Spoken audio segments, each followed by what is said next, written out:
Não, tá bom, né? Mas... E eu não sei nem que pergunta que eu vou fazer pra Maria. Ai, pois é. Pega uma papel. Tô vendo assim, gente, mas ela tá muito profissional mesmo. Só falta o roteiro. Das Ziel ist, damit sie ihre... Então vamos ter uma conversa informal, porque nós somos amigas. Aham. A gente é amiga, Maria? É.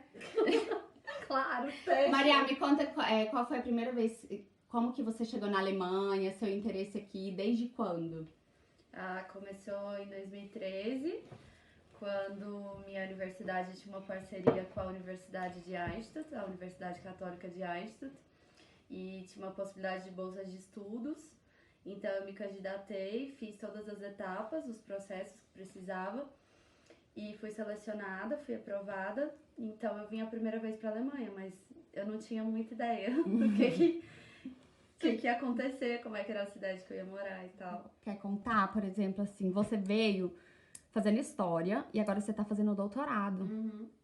Então, eu achava que seria mais rápido aprender alemão, por exemplo, e não é uma coisa muito simples. Então, eu vim na graduação da história, mas acabou que eu não consegui fazer muitas disciplinas na história. Eu fiz mais curso de línguas na época. Isso é uma coisa que eu lembro bem. Eu acho que é importante dar uma preparada no alemão antes de vir. Uma coisa que eu faria no passado, se eu pudesse voltar no tempo.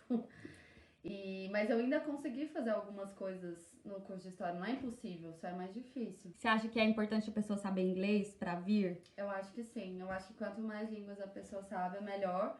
Mas também não é impossível que a pessoa aprenda aqui. Não precisa ser fluente, né? Não precisa ser fluente. E aqui é um bom lugar pra ganhar fluência, porque aqui a pessoa vai ser obrigada a falar alemão. Ela não vai ter outra escolha. Eu fiz o intercâmbio e decidi terminar meus estudos no Brasil, até porque na época era uma, como se diz, a bolsa obrigava a gente a voltar pro Brasil depois. Era uma bolsa do governo brasileiro, a gente aplicasse os conhecimentos que conheceu na Alemanha no Brasil. Quando chegou a época do mestrado, eu achei que eu não estava preparada ainda para fazer aqui. Porque eu achava que o meu nível de alemão ainda não era bom para um mestrado, assim, para uma graduação daria, mas para um mestrado ainda não. Aí eu decidi continuar estudando alemão no Brasil e fazer o mestrado lá para voltar no doutorado. Esse era um plano que eu tinha mais ou menos em mente. Aí eu já tinha os contatos que eu fiz com os professores, da época da graduação ainda. Da mesma universidade? Sim, da mesma universidade. E aí eu continuei mantendo contato, mandando e-mail. Eventualmente, algum ia pro Brasil. Quando eles iam, eu sempre tentava encontrar. E quando chegou a hora do doutorado, a gente já tinha um contato bem firme. Isso é legal também. Fazer um plano, assim, na carreira. A pessoa pode vir no intercâmbio pensando Pra depois. Porque, às vezes, sem ter um plano também. Chegar aqui e pensar, não, eu acho que é interessante voltar, ou então não.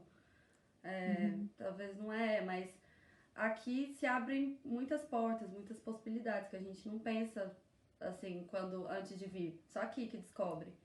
E aí, você já tinha o contato dos professores na Universidade Católica e você entrou com um processo para o doutorado. Esse processo, o fato de você conhecer as pessoas, foi suficiente? Que tipo de burocracia você teve que resolver? Então, uma das coisas mais difíceis de estudar na Alemanha é a burocracia. Porque a gente precisa de uma pasta enorme de documentos, de notas, às vezes até da graduação e do ensino médio.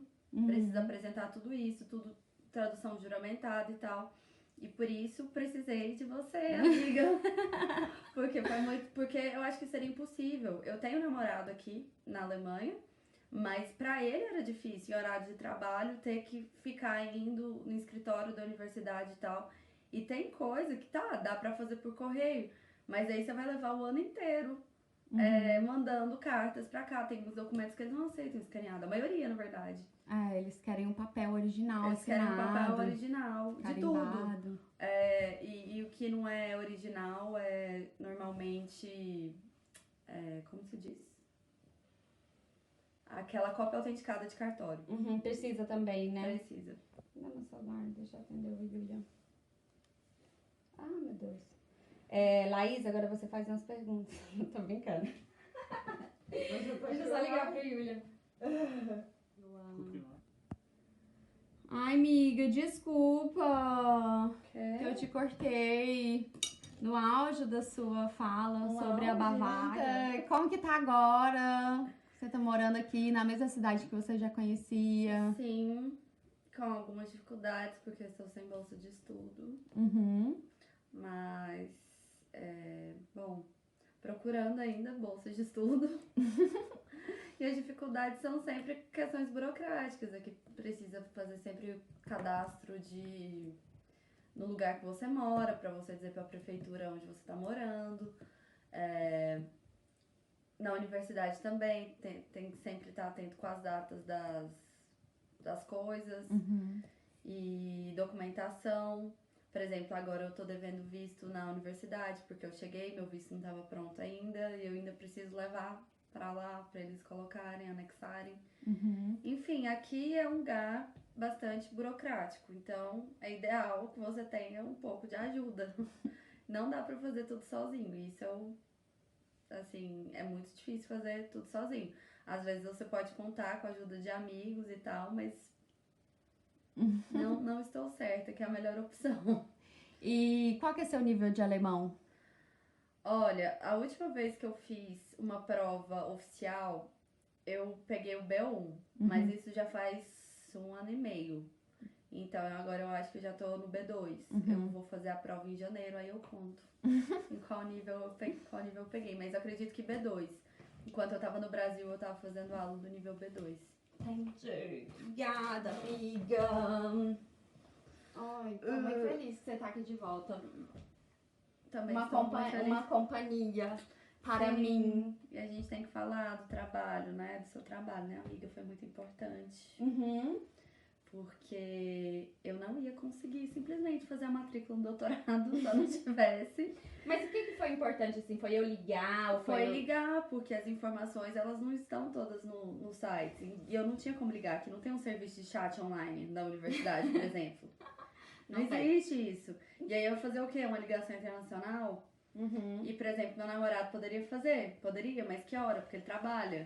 E o pessoal aqui não tem ninguém pra atender telefone à noite na universidade. E também tem uma língua, um linguajar da área acadêmica, né? Tem um linguajar da área acadêmica que quem não tá acostumado tem problemas, se estressa. Às vezes simplesmente não entende do que a pessoa tá falando. A pessoa fala, não, eu quero o seu histórico de notas com tradução juramentada e, sei lá, uma cópia autorizada.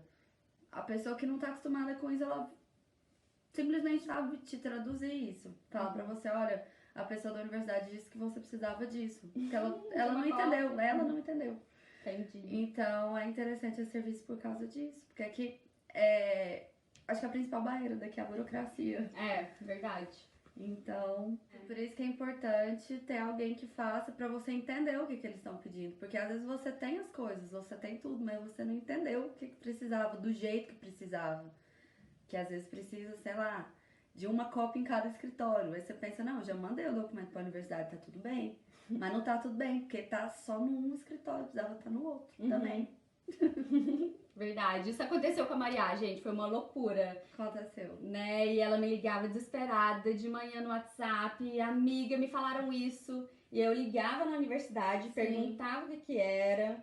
Não, e outra coisa que acontece, às vezes as pessoas se enganam. Um secretário, uma pessoa que faz um serviço administrativo, ela se engana. Ela te dá uma informação, te manda no e-mail falando assim, tá faltando isso. Mas aí você sabe que não tá. Mas aí você vai ficar discutindo com a pessoa por e-mail, não tem jeito. Foi às vezes que você precisou ligar, né? Teve uma vez que a secretária me pediu um conversor de notas. Nossa, é verdade. Do Brasil pra Alemanha. Eu pensei, gente, mas toda universidade da Alemanha tem esse conversor. Por que essa pessoa tá pedindo isso? Porque no Brasil o sistema de notas geralmente é 1 a 10. 1 a 10. Ou de no mestrado. C, B, A. Né? Isso. E aqui na Alemanha é diferente. Então, para saber se você tem a nota mínima para entrar num programa de mestrado ou doutorado, precisa fazer essa conversão. Pois é, mas toda universidade tem. No meu caso, a pessoa que me atendeu, que me escreveu e-mail, se equivocou. Achou que eu teria que enviar essa conversão. Mas não é assim, eu já fiquei desesperada. Falei, Porque assim, meu prazo já tava no limite. Falei, pronto, não vai dar tempo, porque eu não vou. Como que eu vou converter essas notas? E aí. E eu só sabia que não precisava de você enviar, porque eu passei por isso também. E eu tive que imprimir o sistema de notas brasileiro e Alemanha, como se converte, mostrei pra mulher. E na verdade a outra senhora já tinha essa tabela. Aí ela falou, não, desculpa, eu me enganei.